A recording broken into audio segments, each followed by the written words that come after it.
All right, what you got today? Hi, kids. It's story time with Papa. I've got a story here. It's called Charlie Hits It Big, and it's a different Charlie. It's not about our Charlie, huh?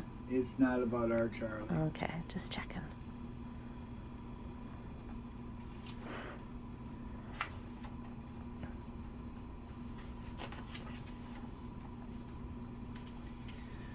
When Sophie woke up and went to feed her guinea pig, she was in for a surprise. Charlie wasn't there.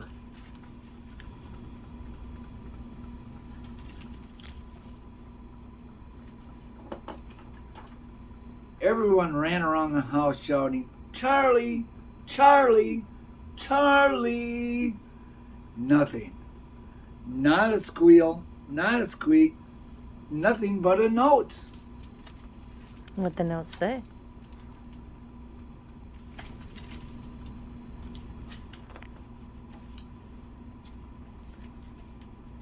The note said, "Off to the coast for an adventure later, Charlie." The family looked at one another. The coast?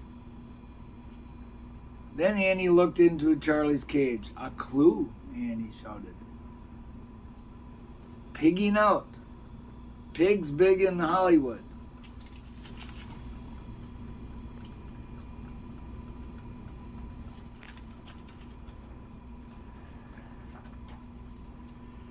Meanwhile, high up in the clouds, a 747 was preparing to descend to Los Angeles, California.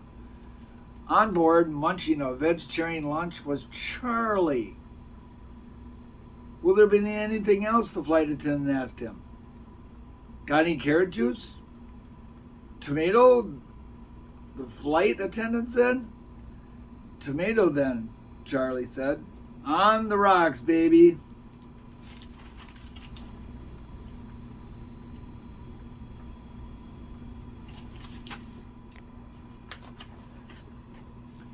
At the airport, Charlie got into a taxi.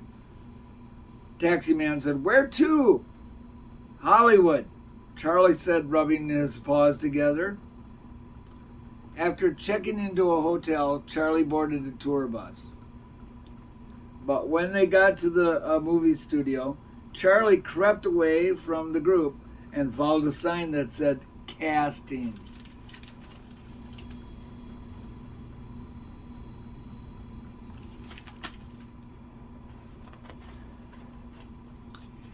After waiting on a long line, Charlie was given a paper with words to read. For the part in the movie, Charlie had to pretend that he was a man with a broken heart. Excuse me. With his eyes filled with tears, Charlie stared at the camera, dropping to his knees and pounding his paws against his heart. He cried, "Find room in your heart to love a beast like me again, and I'll make you the happiest woman alive." "Cut," said the man wearing the beret. "Come back tomorrow," he said. "But lose that tan fur. We're looking for a dark and handsome no problemo," Charlie said.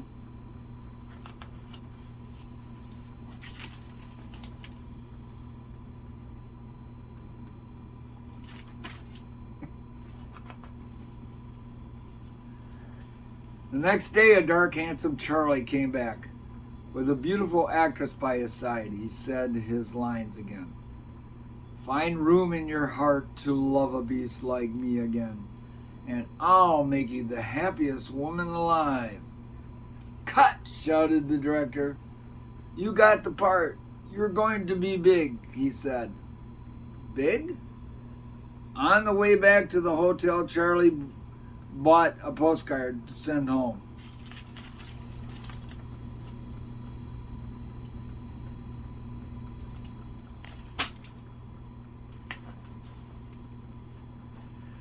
That night, the director was going to have a party for him.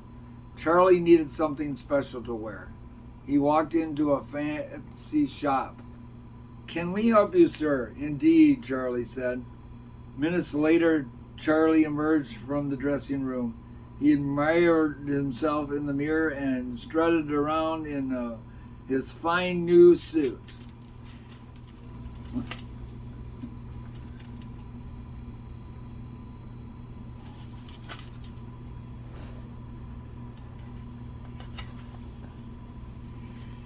Now it was a party time. There was a long buffet table with all kinds of good things to eat. This was the moment he'd been waiting for. Charlie's mouth was watering.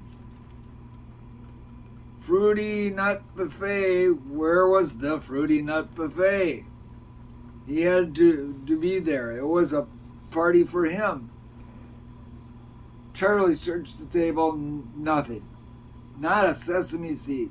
Not a pumpkin seed. Not even a speck of dried fruit. He had settled for a salad.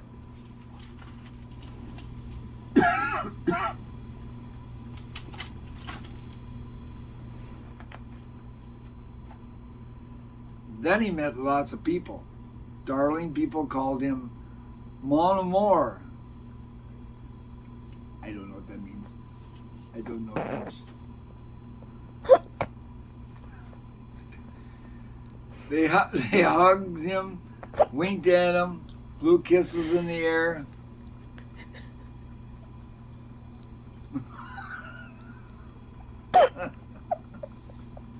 And pumped his paw up and down. But Charlie didn't even know them. He didn't know what to say.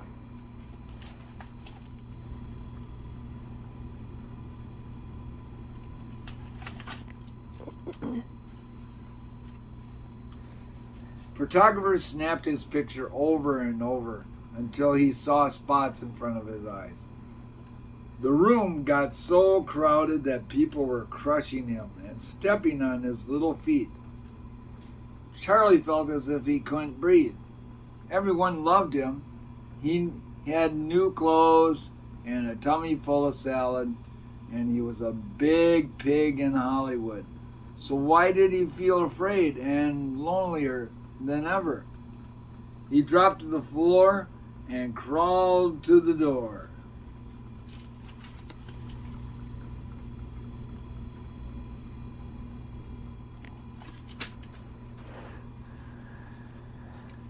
He thought about Sophie and how they used to play together.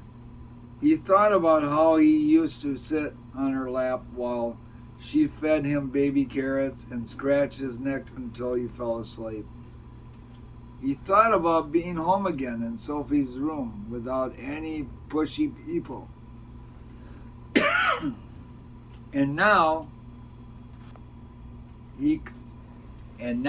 could he not think of pet food emporium opening in their town with ads and said, "Fruity nut buffet, buy one, get one free."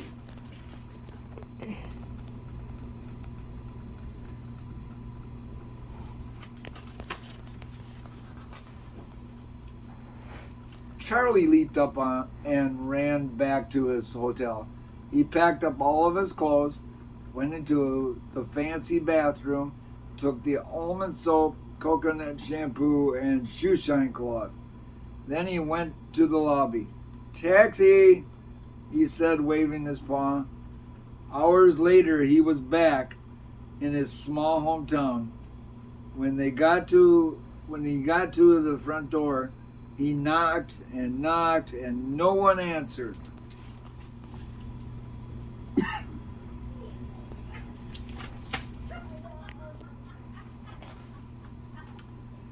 Finally, a light went on.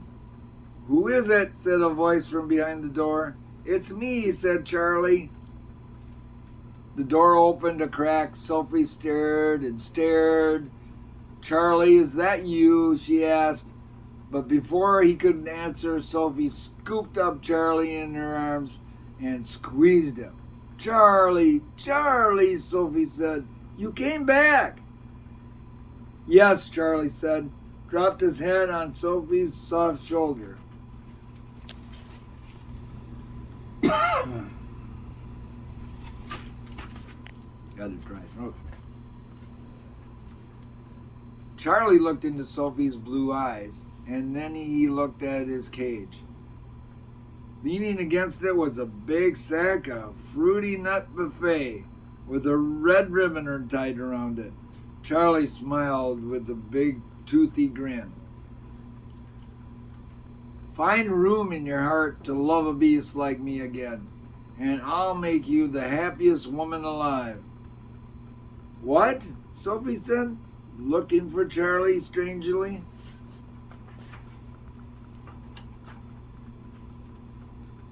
That's Hollywood talk, Charlie said.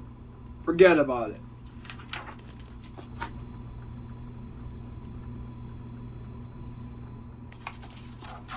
The end. Wasn't such a bad story.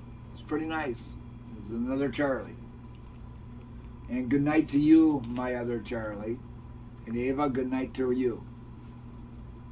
Papa loves you. Getting better. Bye-bye.